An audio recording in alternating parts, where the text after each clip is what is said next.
اور انہاں دا فن خان مربی عام نہیں.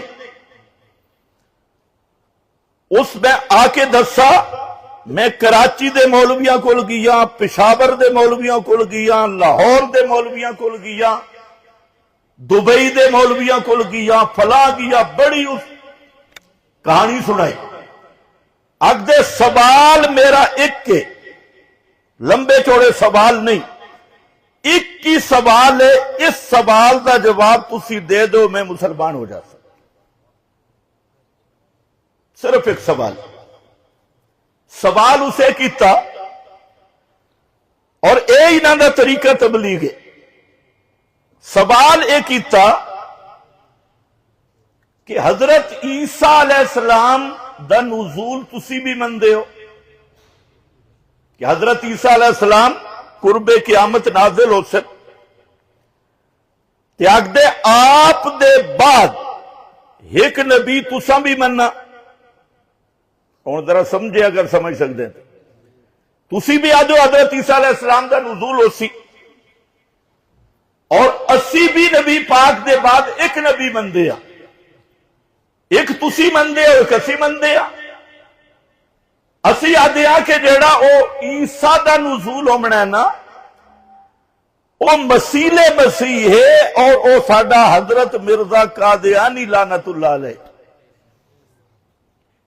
اے بے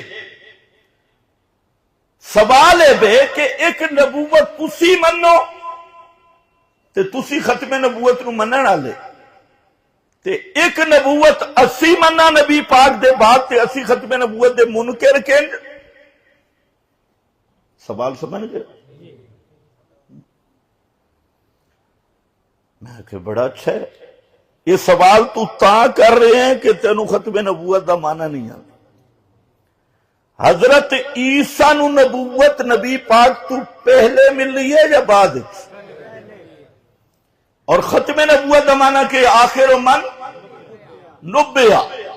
میں آکا جس عیسیٰ دا نزول اسی مندے ہیں انہوں نے نبوت پہلے ملی، اور جس نو مسیح تسی بنایا او کدو پیدا ہویا؟ انہوں پہلے ملی یا بعد؟ اگدے اس نو بعد میں کہ اس واسطے تسی کافر ہو تے اسی مومن. تسی ختم نبوت دے منکر ہو، اسی ختم نبوت دے قائل ہاں. حضرت عیسیٰ دا نزول ضرور ہومنا ہے، لیکن حضرت عیسیٰ نو نبوت محمدی تو پہلے مل چکی ہے، اور آپ نو نبوت ملن دے بعد کوئی نیا نبی بن سکتا نہیں.